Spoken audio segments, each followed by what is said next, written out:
এই জন্যই রাসূলুল্লাহ সাল্লাল্লাহু আলাইহি ওয়াসাল্লাম আসরের নামাজের প্রতি অনেক গুরুত্ব দিয়েছেন। এই আসরের নামাজটা অত্যন্ত গুরুত্বপূর্ণ একটি নামাজ। এই সময় ফেরেশতারা আমল নিয়ে আকাশে যায়, আর রাতে যেই ফেরেশতারা দায়িত্ব পালন করবে ওই ফেরেশতারা এই সময় দুনিয়াতে অবতরণ করে। আল্লাহ পাক রব্বুল আলামিন বান্দা বান্দীকে বিভিন্ন আমলের কারণে বিভিন্ন সময় গায়বী সাহায্য করে, কিন্তু আল্লাহ পাক রব্বুল আলামিন সবচেয়ে বেশি গায়বী সাহায্য করেন যে সময়টাতে, যে আমলের কারণে, ওটা হলো সালাত। সালাতের মাধ্যমে কোনো বান্দা বান্দী যদি আল্লাহর কাছে কোনো কিছু চায়, আল্লাহ পাক ওই হাত ফিরাইয়া দেয় না, মুহূর্তের মধ্যে সাথে সাথে আল্লাহ পাক তার দোয়া কবুল করে নেয়।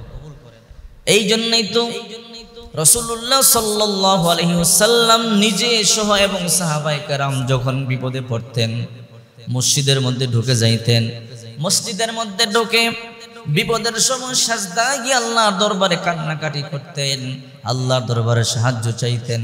কারণ আল্লাহ পাক নিজেই শিক্ষা দিয়েছে, যখন বেশি বিপদের মধ্যে পড়ে যাইবা তোমরা সালাতের মাধ্যমে আমার সাহায্য চাইবা।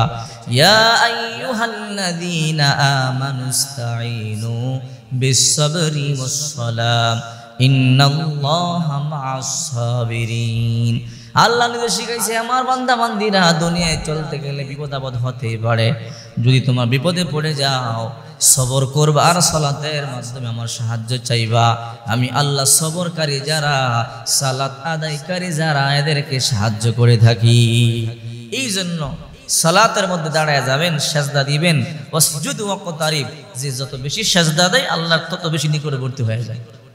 হযরত আবু হুরায়রা রাদিয়াল্লাহু তাআলা আনহু বলেন, রাসূলুল্লাহ সাল্লাল্লাহু আলাইহি ওয়াসাল্লাম বলেছেন, যখন কোনো বনি আদম সাজদায় লুটিয়ে পড়ে শয়তান তখন তার পাশে দাঁড়িয়ে দাঁড়িয়ে কান্না শুরু করে দেয় আর বলে, বনি আদম, এই সাজদা না করবার কারণে আমি ধ্বংস হয়েছি, আর এই সাজদা করবার কারণে তোমরা দামি হয়ে গেছো। এই যে আফসোস করে করে কান্না করে, কিন্তু তার আফসোসে কোনো লাভ আর ফায়দা হবে না। এই জন্য যে হাদিসটা বলতেছিলাম, আসরের নামাজ কখনো মিস করবেন না। এই সময় আল্লাহ পাক রব্বুল আলামিন রহমতের ফেরেশতাদেরকে দুনিয়ার মধ্যে প্রেরণ করেন। বুখারী শরীফের 594 নম্বর হাদিস, আন আবি মালিহ হাদাসাহু ক্বালা কুন্না মা বুরাইদা ফি ইয়াওমিন ذي غيم فقال بكروا بالصلاة فإن النبي صلى الله عليه وسلم قال من ترك صلاة العصر حبط عمله। আবু মালিহ রাদিয়াল্লাহু তাআলা থেকে বর্ণিত, তিনি বলেন, আমরা একবার হযরত বুরাইদা রাদিয়াল্লাহু তাআলা আনহুর কাছে ছিলাম বৃষ্টির দিন।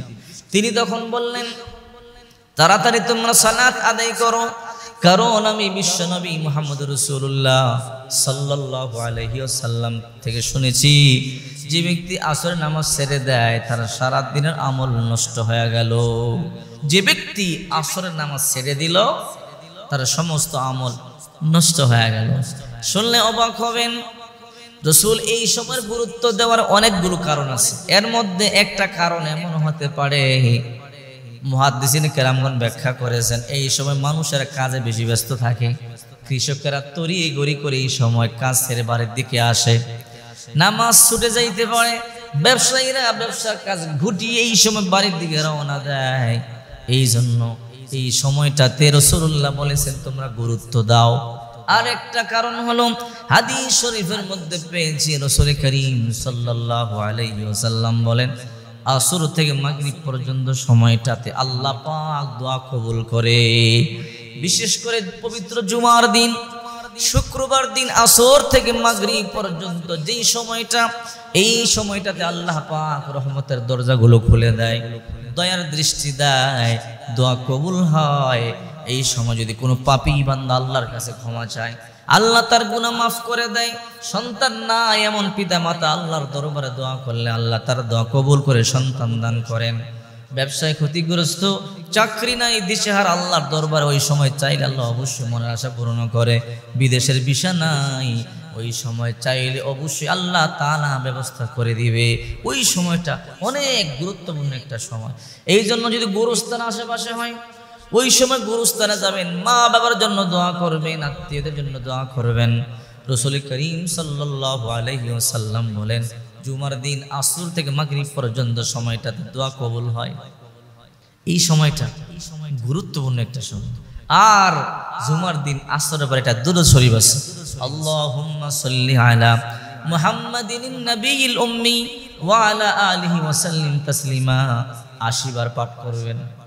নবী করিম সাল্লাল্লাহু আলাইহি ওয়াসাল্লাম বলেন, কোন ব্যক্তি যদি জুমার দিন আসরের পরে এই দরুদটা মাত্র ৮০ বার পাঠ করে, আল্লাহ পাক তার ৮০ বছরের গুনাহ মাফ করে দিবে। ৮০ বছরের গুনাহ। আল্লাহুম্মা সাল্লি আলা সাইয়্যিদিনা মুহাম্মাদিন নবিয়িল উম্মি ওয়া আলা আলিহি ওয়া সাল্লিম তাসলিমা। কতক্ষণ লাগে পড়তে? এরকম মাত্র ৮০ বার পাঠ করলে ১০ মিনিট সময় লাগবে না। পড়ে দেখেন, ৮০ বছরের গুনাহ আল্লাহ পাক মাফ করে দিবে।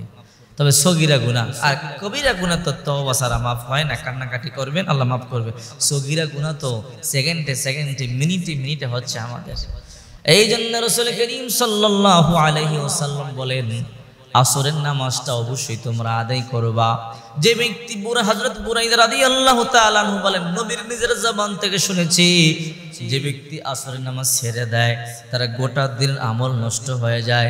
এই জন্য অবশ্যই যতই ব্যস্ত থাকেন আসরের নামাজ কখনো ছাড়বেন না। সব নামাজে গুরুত্বপূর্ণ, কোনোটাই ছাড়বেন না। তবে বিশেষ নামাজ আসরের সময়, আর সম্ভব হলে আসরের পরে সূরা নাবা তেলাওয়াত করবেন। কারণ যে ব্যক্তি আসরের নামাজের পরে নাবা তেলাওয়াত করে, আম্মা ইয়াতাসাআলুন আনিন নাবাইল আযীম, এই যে একটা সূরা ৩০ নম্বর পারা ১ম নম্বর পৃষ্ঠা, নবী করিম সাল্লাল্লাহু আলাইহি ওয়াসাল্লাম বলেন, আসরের নামাজের পরে যদি কোনো ব্যক্তি সূরা নাবা তেলাওয়াত করে, কিয়ামতের ময়দানে আল্লাহ তাআলা তাকে হাউজে কাউসারের পানি পান করাবে। ওই দিন মারাত্মক ভয়ঙ্কর অবস্থা হবে, পানি নাই, সূর্য মাথার কাছাকাছি চলে আসবে, মাটি তামা হয়ে যাবে, মাথার মগজগুলো গলে গলে খসে খসে পড়বে। আহারে ওই দিন পানি বলে সবাই চিৎকার করবে, পানি নাই। একমাত্র হাউজে কাউসার পানি ব্যতীত ওই দিন যার হাউজে কাউসার পানি নসিব হবে তার মতো ভাগ্যবান কে আছে? এই জন্য নবীজি বলেন, যে ব্যক্তি আসরের পরে সূরা নাবা তেলাওয়াত করবে, আল্লাহ তাআলা কিয়ামতের ময়দানে ওই যে অবৃতিকর অবস্থায় আল্লাহ তাকে হাউজে কাউসারের পানি পান করাবে। এই জন্য অবশ্যই আসরের নামাজ আদায় করবেন, এরপরে আল্লাহ দরবার দোয়া করবেন। আল্লাহ আপনাকে অবশ্যই গাইবে সাহায্য করবে, অবশ্যই গাইবে সাহায্য করবে। যদি আপনি আল্লাহর দরবারে একনিষ্ঠভাবে কান্নাকাটি করতে পারেন, আসরের সময়টাতে আল্লাহর ফেরেশতারা আসমান থেকে নামে এবং দুনিয়ার যে ফেরেশতারা ডিউটি পালন করেছে তারা ওই সময় আকাশে উঠে।